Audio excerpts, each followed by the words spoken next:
Hello दोस्तों, स्वागत है एक बार फिर से आप सभी का हमारे इस नए वीडियो में। दोस्तों, आज का वीडियो आप सभी के लिए बहुत ज्यादा इंपॉर्टेंट होने वाला है, क्योंकि आज के इस वीडियो में हम लोग डिविडेंड के बारे में बात करने वाले हैं कि डिविडेंड क्या होता है, डिविडेंड किसको मिलता है, और अगर हमको डिविडेंड मिल रहा है तो उसके ऊपर हम लोगों को कितना टैक्सेस देना पड़ेगा, क्या वो टीडीएस कट करके आता है या बिना टीडीएस कटे आपको पैसे मिलते हैं। इसके अलावा डिविडेंड से रिलेटेड बहुत सारे डाउट्स आप सभी के मन में जो आते हैं आज के इस वीडियो में क्लियर होने वाला है। तो अगर आप भी जानना चाहते हैं तो ये वीडियो पूरा एंड तक देखना, कहीं पे भी स्किप मत करना। चलिए आज का वीडियो स्टार्ट करते हैं। तो दोस्तों, अगर आप भी शेयर मार्केट में पैसे लगाते हैं, इन्वेस्ट करते हैं, तो आपको ये समझना चाहिए कि डिविडेंड क्या होता है, डिविडेंड किसको मिलता है। सबसे पहले हम लोग जान लेते हैं कि डिविडेंड होता क्या है। डिविडेंड का हिंदी मतलब होता है लाभांश, यानी कि जो प्रॉफिट होता है कंपनी को, वो कंपनी अपने शेयर होल्डर्स को कुछ पैसे देती है डिविडेंड के रूप में। इसको बोला जाता है डिविडेंड। अब वो कंपनी चाहे तो डिविडेंड दे भी सकती है और डिविडेंड नहीं भी दे सकती। कई सारी कंपनियां ऐसी भी होती हैं जो आपको डिविडेंड नहीं देती है, और कई सारी ऐसी कंपनियां होती है जो आपको डिविडेंड देती है। कोई कंपनी कम डिविडेंड देती है, कोई ज्यादा देती है। तो इसके पीछे का लॉजिक क्या होता है कि वो कंपनी ग्रोथ कर रही है, उस कंपनी को प्रॉफिट हो रहा है, तो वो अपने प्रॉफिट में से अपने शेयर होल्डर्स को कुछ पैसे डिविडेंड के रूप में पे करती रहती है, जिससे उनके शेयर होल्डर्स का खर्चे चलते रहे, उनको एक सैलरी के रूप में पैसे मिलते रहे। तो इस वजह से ये कंपनियां जो है वो शेयर होल्डर्स को पैसे डिविडेंड के रूप में पे करती हैं। अब ये डिविडेंड किसको मिलता है? जो लोग इंट्राडे ट्रेडिंग करते हैं या फिर जो लोग एक दो दिन के अंदर अपने शेयर्स खरीदते बेचते रहते हैं, इनको डिविडेंड का बेनिफिट कभी भी नहीं मिलता है। डिविडेंड का बेनिफिट उनको मिलता है जो लोग शेयर्स के अंदर लंबे समय तक के लिए इन्वेस्ट करके रखते हैं, होल्ड करके रखते हैं, और एक्स डेट एक होता है, एक्स डेट से पहले अगर उसने अपने शेयर्स को अपने डीमेट अकाउंट के अंदर होल्ड करके रखा हुआ है, तब उसको उस डिविडेंड का बेनिफिट मिलता है। तो डिविडेंड के रूप में इस तरह से इनकम होता है। डिविडेंड जो लोग होल्ड करके रखते हैं शेयर्स के ऊपर, लॉन्ग टर्म इन्वेस्टमेंट करते हैं, उनको ज्यादातर बेनिफिट देखने को मिलता है। इंट्राडे ट्रेडिंग करने वालों को डिविडेंड का बेनिफिट कभी भी नहीं मिलता है, तो इस बात का आपको हमेशा ध्यान रखना है। अब ये जो डिविडेंड मिलता है वो कितना मिल सकता है, इसकी कोई लिमिट नहीं है। डिविडेंड 1 से 4 बार तक 1 साल के अंदर कोई भी कंपनी आपको पे कर सकती है। कोई कंपनी आपको नहीं देती है, इसका मतलब यह है कि वो कंपनी अपने कंपनी की ग्रोथ में पैसे लगा रही है। वो चाहे कंपनी तो आपको डिविडेंड भी दे सकती है और नहीं भी दे सकती है। अगर डिविडेंड दे रही है तो उस कंपनी की ग्रोथ उस स्पीड से ज्यादा नहीं हो रही होगी, प्रॉफिट क्योंकि आपको दे रही है।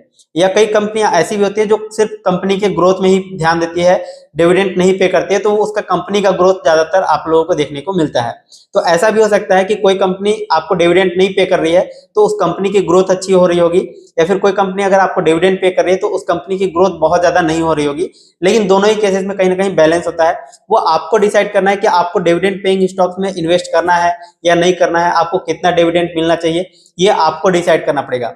कई बार ऐसा होता है कि आप अगर बहुत ज्यादा डिविडेंड पेइंग स्टॉक्स में अगर आप इन्वेस्ट कर दिए हो, आपको बहुत ज्यादा इनकम हो रहा है, तो ऐसे में भी नुकसान होता है। आगे आपको इस वीडियो में समझ में आएगा कि कैसे नुकसान होता है, राइट। तो सबसे पहले हम लोग स्टार्ट करते हैं कि जो आपको डिविडेंड मिलता है, क्या उसके ऊपर टीडीएस कट करके मिलता है या बिना टीडीएस कटे आपको पैसे मिलते हैं। तो कोई भी कंपनी अगर आपको पैसे पे कर रही है, मान लो आपने 10 कंपनियों में इन्वेस्ट किया, तो 10 का आपको डिविडेंड नहीं काउंट करना है। आपको एक एक पर्टिकुलर कंपनी के हिसाब से देखना है कि एक कंपनी आपको कितना डिविडेंड पे कर रही है साल भर के अंदर। अगर कोई कंपनी 5,000 से कम आपको डिविडेंड पे कर रही है 1 साल के अंदर, तो वहां पे कोई भी टीडीएस काट करके आपको नहीं देता है, यानी कि टीडीएस फ्री आपको यहाँ पर पैसे मिलते हैं। लेकिन अगर कोई कंपनी 5,000 से अधिक का डिविडेंड आपको पे कर रही है तो उसके ऊपर आपको 10% का टीडीएस काट करके पैसे को देती है, और उस टीडीएस को आप जब आईटीआर फाइल करेंगे तो आप वहां पे क्लेम कर सकते हैं। इसके अलावा जो आपको डिविडेंड के थ्रू इनकम होता है उसके ऊपर आपको टैक्सेस कितना देना पड़ेगा, तो उसको समझने के लिए आपको अपना टैक्स स्लैब देखना पड़ेगा कि आप किस टैक्स स्लैब में आते हो। जैसे आप जनरली अगर कोई जॉब करते हो तो उसके थ्रू आपका जो इनकम होता है, आप जिस टैक्स स्लैब में आते हो उसके हिसाब से आप पैसे पे करते हो।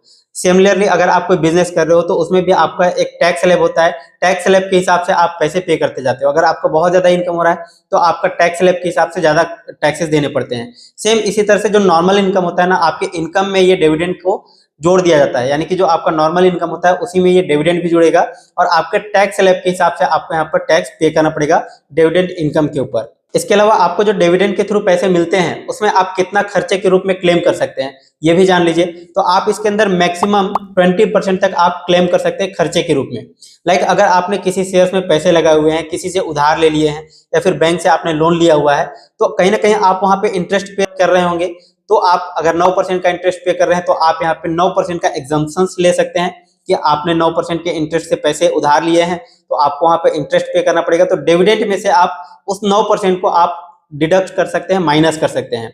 इसी तरह से आप कहीं से भी अगर पैसे उधार लिए हुए हैं तो वहां पे आपको पैसे इंटरेस्ट के रूप में देना पड़ेगा, तो उस इंटरेस्ट को आप यहाँ पर खर्चे के रूप में दिखा सकते हैं और मैक्सिमम आप 20% तक ही अपना खर्चा डिविडेंड इनकम के ऊपर दिखा सकते हैं। तो अब हम लोग समझते हैं कि डिविडेंड इनकम किन के लिए सही है और किन के लिए नहीं है। आपने सिर्फ डिविडेंड का तारीफ सुना होगा, डिविडेंड की अच्छाई के बारे में सुना होगा।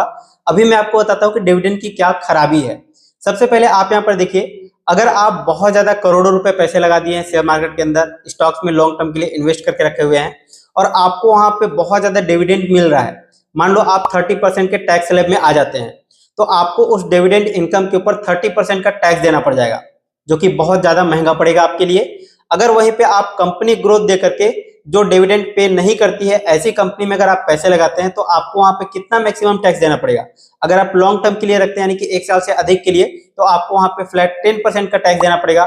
उसमें भी आपको 1 लाख तक छूट मिल जाता है, तो वहां पे आपको 10% का टैक्स देना पड़ेगा। इसके अलावा अगर आप शॉर्ट टर्म के लिए करते हैं यानी कि आप 1 साल से कम तक के लिए अगर आप करते हो, वहां पे आपको कैपिटल गेन होता है, तो वहां पे आप मैक्सिमम कितना परसेंट टैक्स दोगे? 15% का टैक्स दोगे, क्योंकि वो शॉर्ट टर्म कैपिटल गेन हो गया।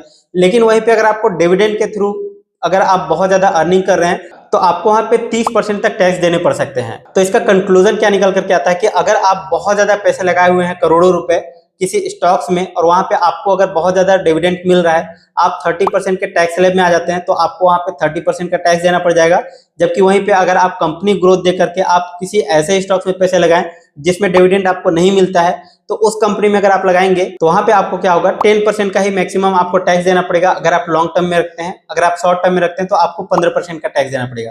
तो इस तरह से आपको टैक्स को ध्यान में रखते हुए इन्वेस्टमेंट करना चाहिए। कुछ डिविडेंड पेइंग स्टॉक्स में भी आपको पैसे लगाने चाहिए। इसके अलावा जो डिविडेंड पेइंग शेयर्स नहीं है उनमें भी आपको पैसे लगा करके रखने चाहिए, अगर आप बहुत ज्यादा अमाउंट में बहुत ज्यादा पैसे अगर लगा रहे हैं तो दोस्तों मुझे पर उम्मीद है कि आज के इस वीडियो में आपको डिविडेंड के बारे में सब कुछ अच्छे से क्लियर समझ में आ गया होगा। लेकिन अगर फिर भी इस वीडियो से रिलेटेड कोई भी डाउट, कोई भी कंफ्यूजन है तो नीचे कमेंट सेक्शन में जरूर बताइएगा। और अगर आप शेयर मार्केट में पैसे लगाना चाहते हैं तो इसके लिए आपके पास एक डीमेट अकाउंट का होना बहुत जरूरी है। विदाउट डीमेट अकाउंट आप शेयर मार्केट में पैसे नहीं लगा सकते हैं। तो अगर आपके पास डीमेट अकाउंट नहीं है तो डीमेट अकाउंट ओपनिंग लिंक आपको इसी वीडियो के नीचे डिस्क्रिप्शन और पिन कमेंट में मिल जाएगा। आप वहां से अपना डीमेट अकाउंट ओपन कर सकते हैं और आप भी शेयर मार्केट में पैसे लगा सकते हैं, ट्रेडिंग और इन्वेस्टिंग जर्नी स्टार्ट कर सकते हैं। और अगर आपको ये वीडियो पसंद है तो डेफिनेटली इस वीडियो को लाइक कीजिएगा ताकि मेरा उत्साह बढ़े और मैं आप सभी के लिए इसी तरह के और भी एजुकेशनल वीडियोस लेकर के आता रहूं। एंड चैनल को सब्सक्राइब करके बेल आइकन को दबा लीजिएगा ताकि आने वाले हर एक वीडियोस का नोटिफिकेशन आपको सबसे पहले मिल सके और आप किसी भी इंपॉर्टेंट वीडियोस को मिस ना कर सकें। चलिए फिलहाल अब अगले वीडियो में मिलते हैं नेक्स्ट वीडियो में, तब तक के लिए जय हिंद, जय भारत।